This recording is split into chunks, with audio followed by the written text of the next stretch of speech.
Bom, vou dar mais um minutinho para ver se aparece mais alguém e a gente dá continuidade.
Bom, precisa só mais uma pessoa, então vamos seguir. Passar o vídeo para vocês.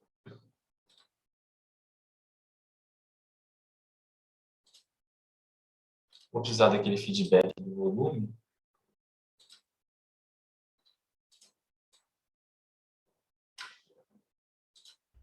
Olá, tudo bem com você? Aqui é a Ana Cláudia Machado Tirar a velocidade dobrada.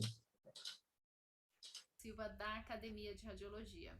E nesse vídeo de hoje eu quero falar sobre a atividade radioativa para a radiologia, especificamente para a radiologia, mostrando para... Como é que tá o volume para vocês? Tá baixo, tá alto, tá bom? Tranquilo. Tranquilo? Beleza.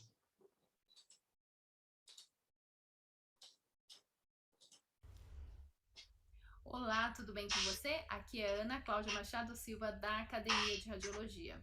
E nesse vídeo de hoje eu quero falar sobre a atividade radioativa para a radiologia, especificamente para a radiologia, mostrando afinal para que ela serve.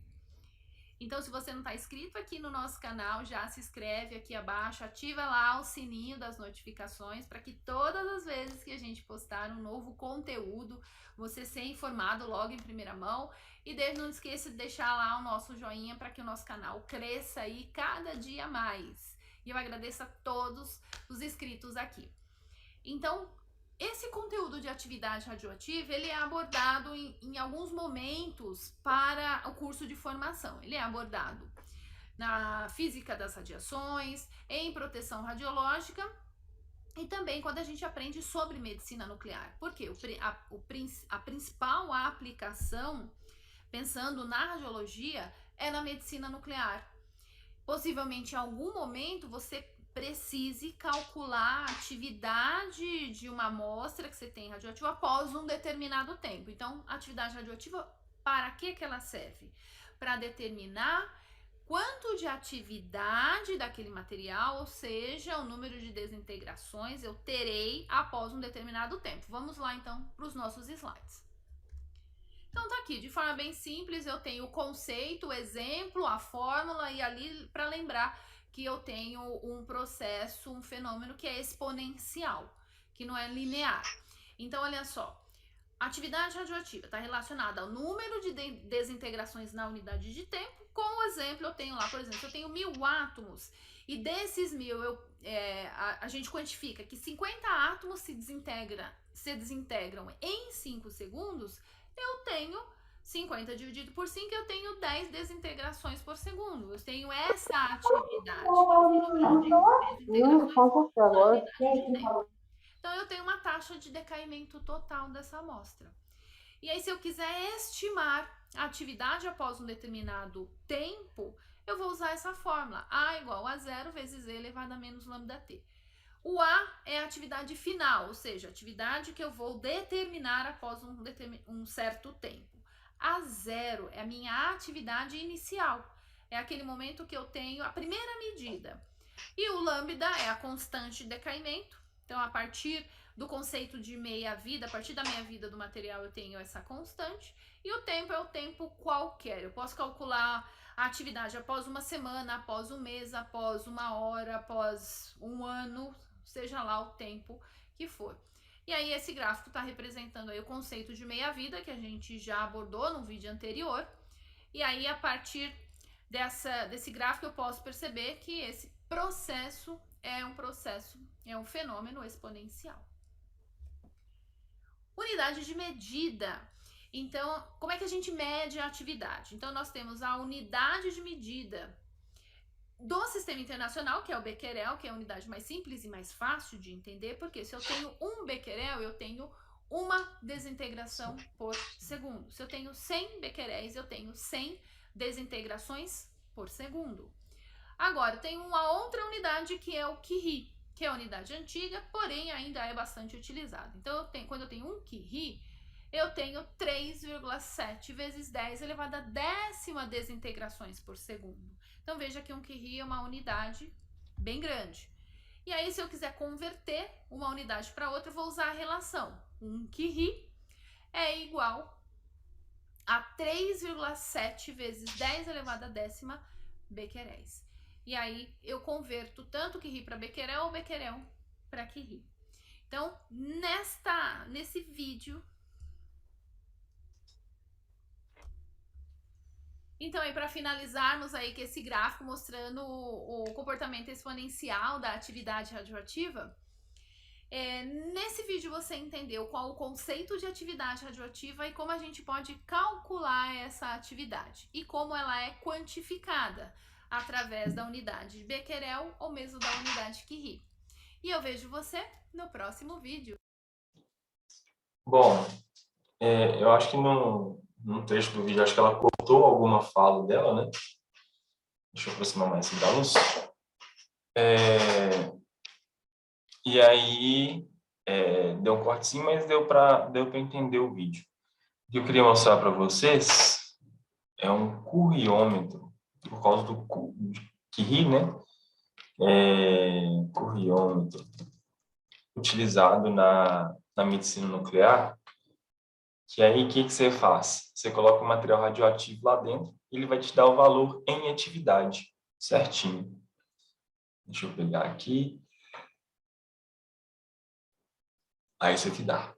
Isso aqui vai ficar bom. Vou compartilhar com vocês.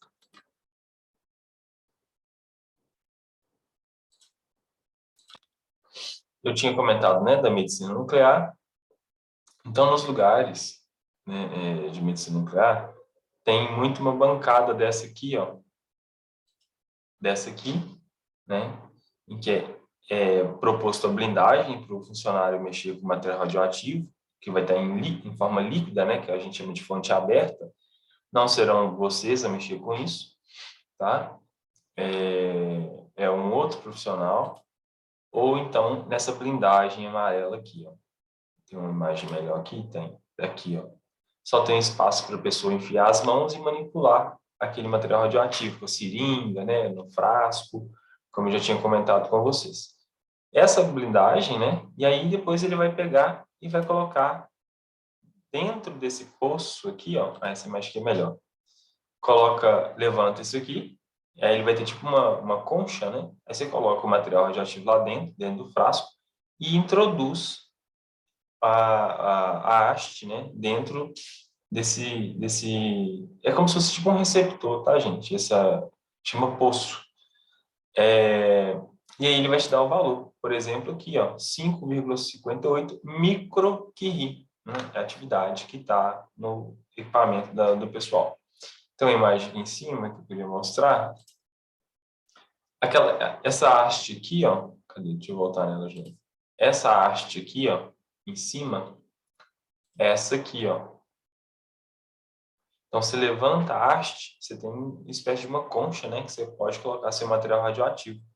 E aí o equipamento faz a leitura da radiação que está saindo, né, da energia gama, e aí ele computabiliza, né, ou contabiliza, mensura, quantifica, né, em valor de atividade. O equipamento ele é calibrado, recorrente, né, para isso. Então, para mostrar nível de atividade, né, mostrar uma aplicação bem prática nossa, tá aí. Medicina nuclear para a gente. Alguma dúvida, algum comentário?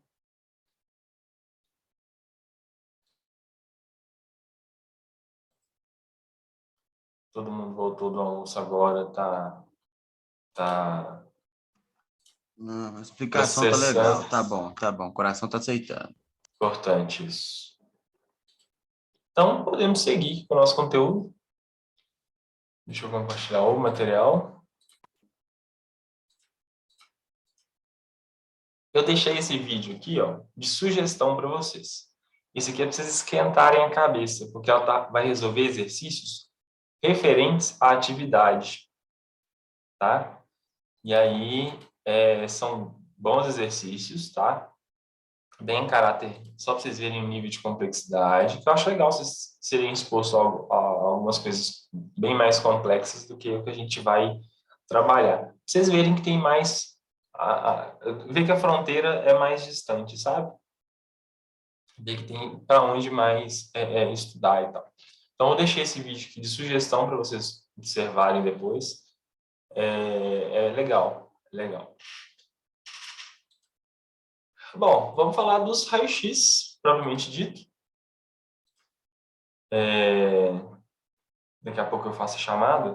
Tá faltando umas 2 pessoas ainda, eu acho. Acho que das pessoas que estavam antes, só falta a Jennifer, né, no caso.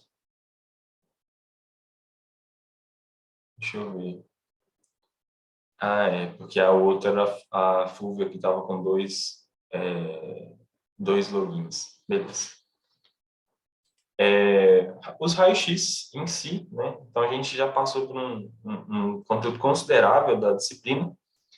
E a gente vai entrar em raio-x para depois entrar em interação da radiação com a matéria. Depois, eu acho que a nossa disciplina acaba. Então, vai dar para fazer um horário de revisão interessante para a gente em aula em si, né? Para a gente revisar para a prova do dia 18. Raio-x, né? Foram descobertos em 1895 durante experimentos com tubos de raios catódicos realizados pelo físico alemão Wilhelm Conrad Röntgen. Tem várias pronúncias para esse nome aqui, muito bem próximas de Röntgen, né? Então, nós vamos ver 2 vídeos, ou um vídeo hoje, e aí o cara fala de um jeito, aí tem um outro vídeo que eu quero indicar para vocês, o cara fala um pouquinho diferente, mas basicamente é na faixa do Röntgen, tá? Röntgen descobriu os raios-x em 1895 e quase de imediato foram utilizados para a obtenção de imagens médicas do corpo humano, além de outras diversas aplicações, muitas delas inúteis, arriscadas e por vezes trágicas. A gente vai ver cada um desses pontos. A medicina foi tomada por uma grande euforia diante da nova área que surgia, né? Era o início da radiologia. Então, imagina um contexto de 1895, se tivesse que o paciente reclamasse de uma dor abdominal, torácica, qualquer dor, e fosse crônica, né? Tivesse que dia, nas limitações da medicina, era abrir o paciente e observar que estivesse lá dentro, né? Não tem para onde correr. E aí, o pessoal da medicina descobre, opa, tem um físico aí que comentou que, pelos experimentos dele, ele consegue ver dentro da pessoa. Isso é um avanço, assim, extremamente considerável.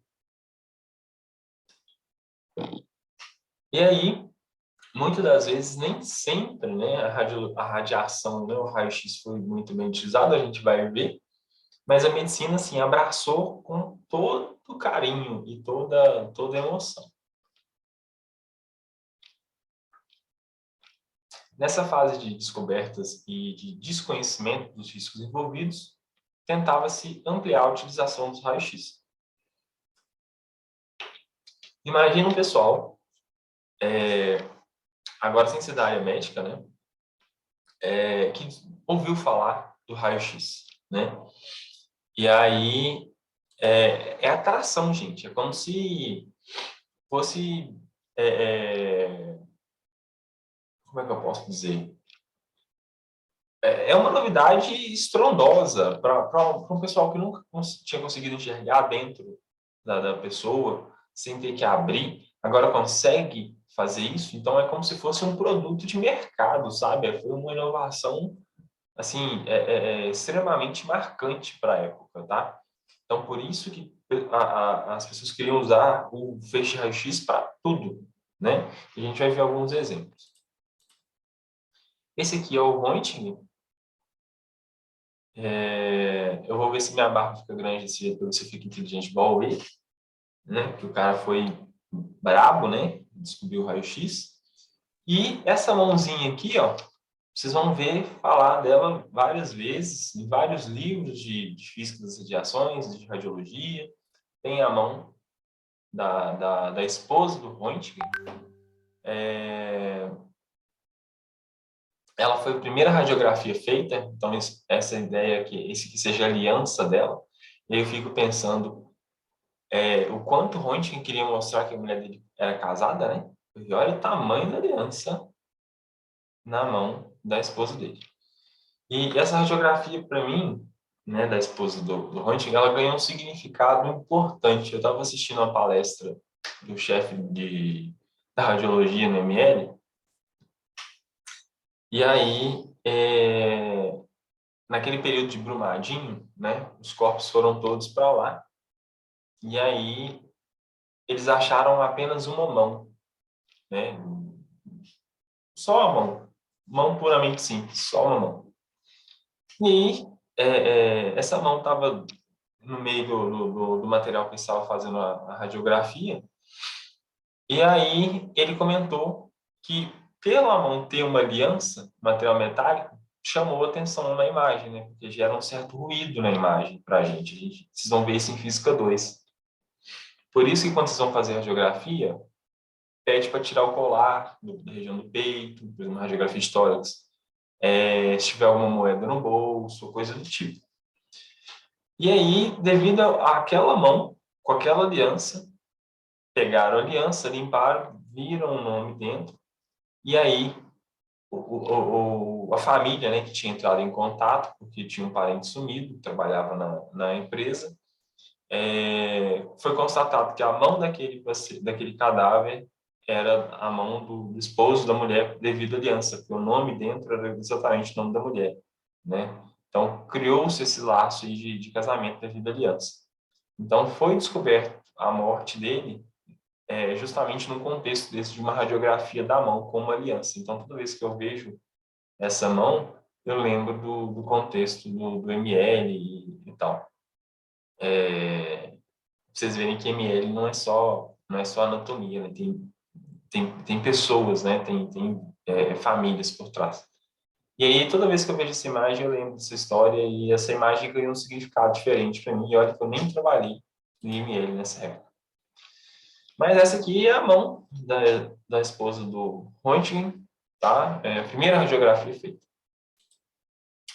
Até meados do século XX, eles eram frequentemente empregados para epilação da face, ou também chamado de hirsutismo. Epilação, né, os pelos são removidos inteiros, desde a raiz, incluindo as camadas mais profundas da pele. Então, imagina, o pessoal descobriu o raio-x e eles começaram a fazer uma espécie de depilação. Depilação você não tira a raiz, né? Você tem lâminas e tal. Por exemplo, o pessoal começou a fazer epilação da face com raio-x. E aí agora vocês imaginem, por favor, um pessoal que não sabia o quão seria o correto utilizar o raio-x. Não tinha parâmetro de controle de qualidade naquela época. Não tinha um técnico de radiologia que falasse, olha, usa esse KV e esse MAS. Não tinha estudos para isso. Então, o uso era desenfreado. Imagina uma pessoa fazendo uma sessão de epilação e irradiando os olhos, né? Numa quantidade de radiação sem limitação, por exemplo, né? Com uso assim, desenfreado, por tempo desenfreado. Isso é uma condição muito grave, né? É perigoso. Aqui nós temos na imagem da esquerda, né? Anúncio de demonstração pública dos raios-x no Palácio de Cristal de Londres, né? Então o pessoal falou assim, oh, vem para cá, vocês vão ver a demonstração dos X-rays, né? Raio-x. E um avanço, ou melhor, uma condição muito característica daquela época era um aparato de fluoroscopia sem proteções, né? Que é espécie desse... como é que chama, gente? É uma espécie de cone.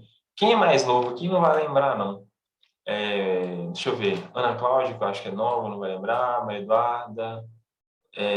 Peter não vai lembrar. A Jennifer também não vai lembrar. Tinha antigamente uma lupinha que você colocava uma foto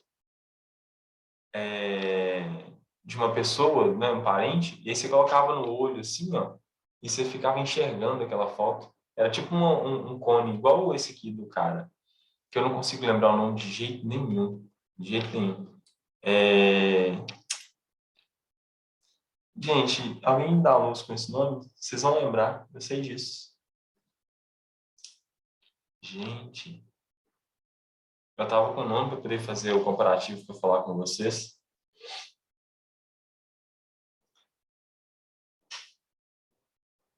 Meu Deus, sumiu o nome total. Depois eu olho e... Nessa transição de horário aqui, eu olho e falo com vocês. Eu já vi, se eu me lembro o nome. Deve ter visto na caixa de foto antiga da família, aquela caixa que ninguém mexe. Podia ter um lá mesmo. É um nome comum até. Binóculo, eu acho. Deixa eu ver aqui. Binóculo...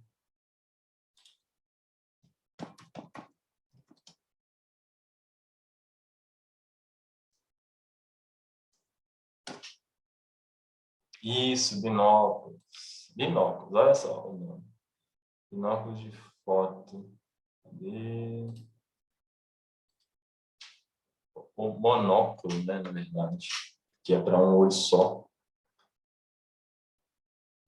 Compartilhar.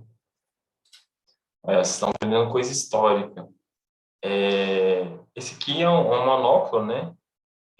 Você colocava uma foto aqui dentro e você observava por aqui. Você conseguia ver a foto grande, era bem legal, olha só. Era nesse contexto aqui. E era basicamente o que o pessoal fazia antigamente com raio-x, só que era um binóculo enorme, né?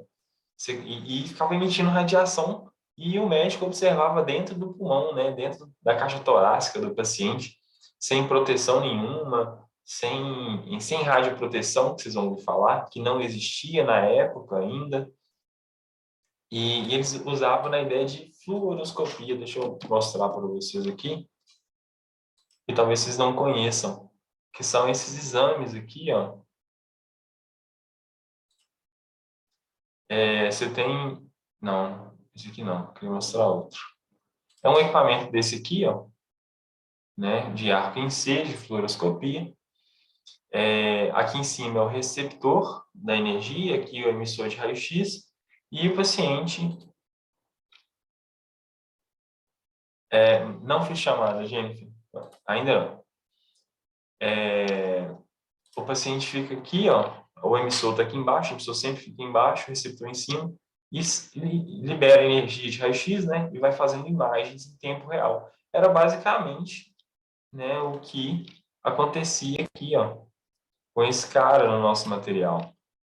Ele tinha um emissor de radiação que jogava a radiação aqui dentro, ele observava dentro do paciente com a mão totalmente exposta, os olhos totalmente expostos, e assim, esse aqui foi o primórdio, né, da fluoroscopia. Inclusive, o técnico em raio-x pode trabalhar com fluoroscopia, né, ele que mexe com o equipamento, muito utilizado em bloco cirúrgico. É uma aplicação de área de trabalho para vocês. Então, assim, hoje tem a fluoroscopia e ela foi desenvolvida aí lá atrás, com o uso com o descobrimento do raio-x. No anúncio de 1896, né, que é essa imagem aqui, ó, né, da nossa esquerda, na figura anterior mostra os raios-x, como foram recebidos, né, na época. Numa tradução livre, quer dizer, antes de deixar a exposição, veja os maravilhosos raios-x, a maior descoberta científica do século. Com a ajuda da nova luz, você pode ver através de uma chapa de metal. Acho que aqui começou aí a mexer com o nome de chapa, né, também.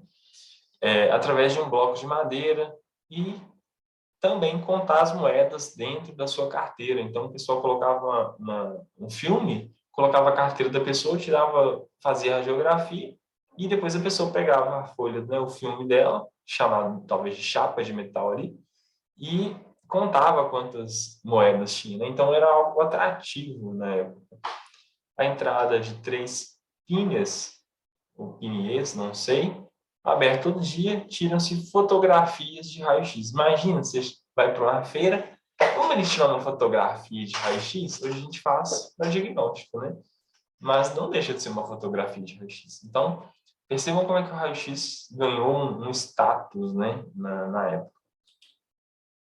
Outra indicação terapêutica da época, além da observação, né, com aquela criança lá, do tórax, agora uma outra indicação, agora terapêutica, da época era o tratamento que tinha era o tratamento de tinea capitis, que é a micose no couro cabeludo, introduzida em Paris, em 1904. Então, vocês percebam que à esquerda tem uma criança rasparam o cabelo dela, né, aqui do lado, muito provavelmente ela tinha um volume dessa micose no couro cabeludo aqui, e fizeram aplicação terapêutica com feixe de raio-x para o tratamento daquela doença. E a criança, pelo visto, depois, né, tá aqui, tá ali com o couro cabeludo muito bem posto, novamente.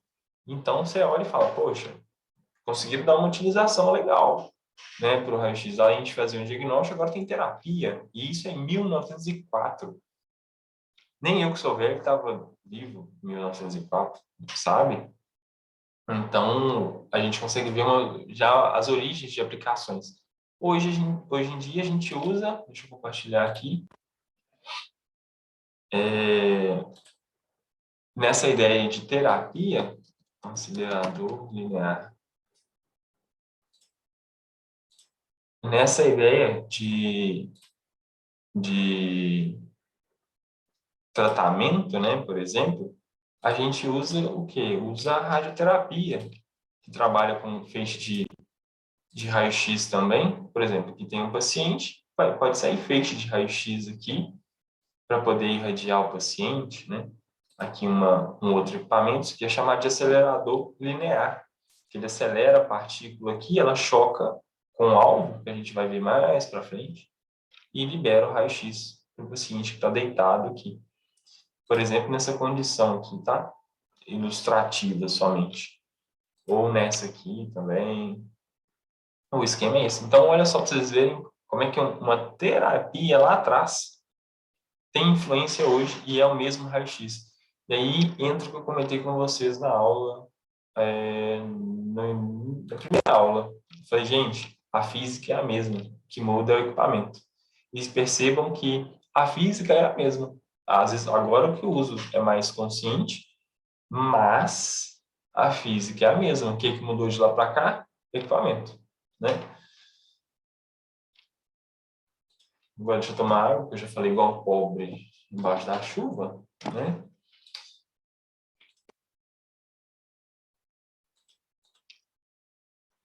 Bom, estima-se que entre 1904 e 1959, cerca de 300 mil crianças tinham sido tratadas da tinea capitis, né, a micose do couro cabeludo, com raio-x em todo o mundo.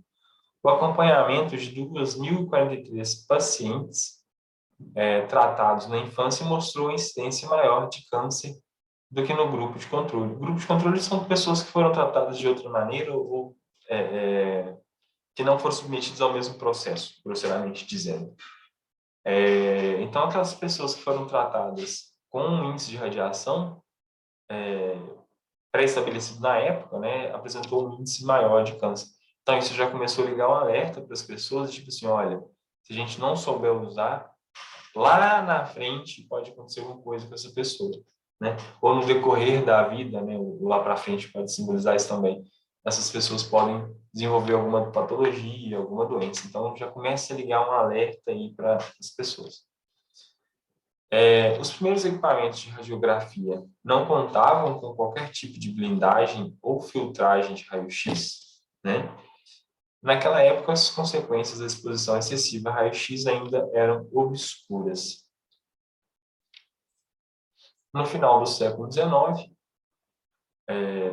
isso, havia uma sofisticada sapataria na cidade de Nova York que, como forma de atrair frequentes fregueses com a novidade, radiografava os pés dos clientes. Olha só, venha cá na loja, né? Vamos fazer uma radiografia do seu pé. Né? Então, assim, você não precisa ir no médico mais, você vai na sapataria que você tem uma radiografia do pé. Né? Muito bizarro se a gente parar para pensar. Mas na época, para eles não era bizarro, não tinha o conhecimento que a gente tem hoje, né? Então, não podemos crucificá-los. Como a sensibilidade dos receptores de imagens era muito baixa, o cliente tinha que permanecer imóvel por 20 minutos, sendo exposto, né, a altas doses de raio-x. Então, a pessoa ia na sapataria para ganhar uma radiografia do pé e tinha que ficar com o pé parado 20 minutos ainda, né? Então, olha o quanto de energia, né, que aquela pessoa ia recebendo, de raio-x que aquela pessoa ia recebendo. Então, um exemplo aí do uso indiscriminado. Percebam aí, ó, vocês já fizeram... Não, vocês não fizeram anatomia, né? Vocês estão vendo física depois de português e inglês. Mas olha só, a região do calcâneo, que a gente, né, o nosso calcanhar. Aqui é já voltado para a região das falanges, aqui é a região do tarso, metatarso, falanges, a sola do sapato, né? 1.950 pregos para poder prender o sapato. Os negócios de arame ou coisa do tipo, né? Para dar uma estética ou algum tipo de sapato. Então, esse aqui era uma radiografia, né? Do pé de um freguês, né? Naquela época. Olha que legal e também que bizarro. Alguém sabia dessas informações já? Quando pensou em fazer raio-x, técnica raio-x, foi ler alguma coisa sobre e ouviu falar sobre isso? Desse uso, assim?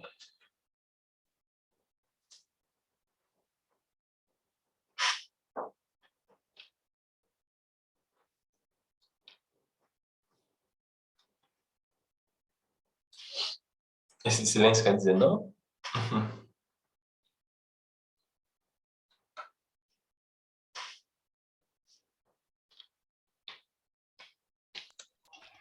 Entendi. Você nunca tinha ouvido falar nada disso? Ainda não. Não. Se falou Bom, também, eu já esqueci. A cabeça tá velha, eu tô ficando velho. esse jargão é meu. Arruma outro. Arruma outro. Bom, deixa eu aproveitar o momento aqui, deixa eu fazer um print da tela, que aí eu vou contabilizar a presença para vocês depois. Deixa eu guardar o print aqui.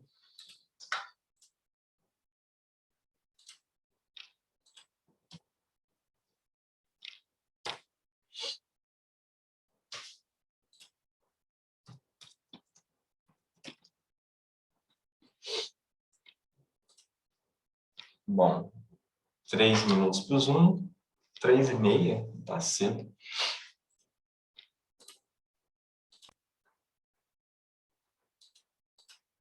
Bom, voltando aqui para o nosso conteúdo, né? Até a década de 60, muitos acreditavam que a ingestão de águas radioativas era benéfica.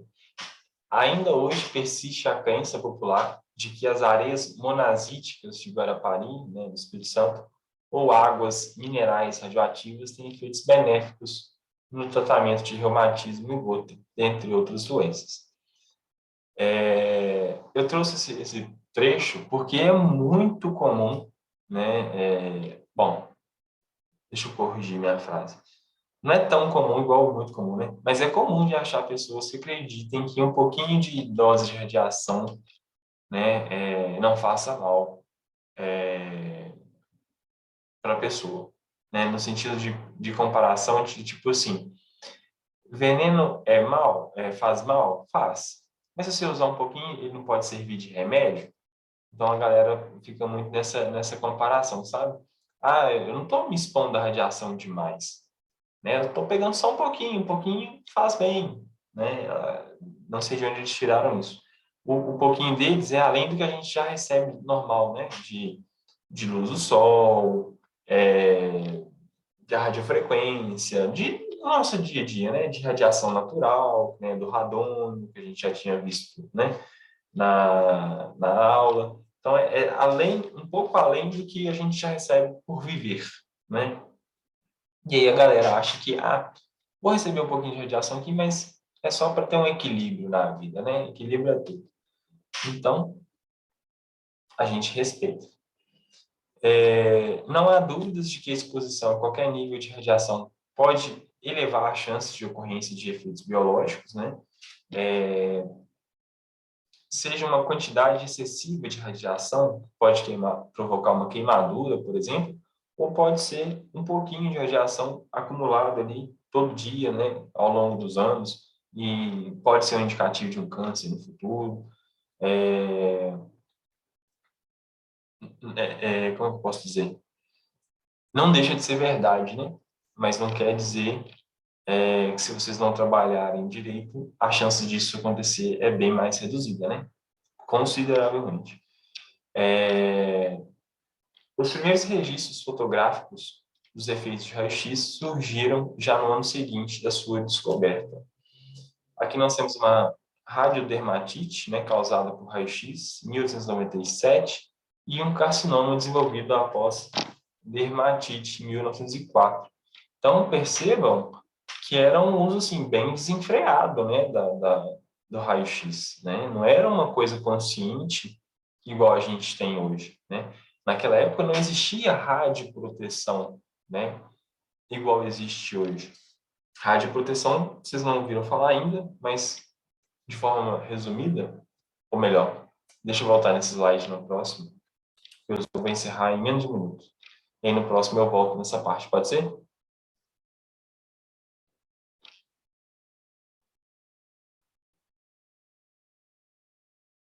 Beleza, então até daqui a pouco.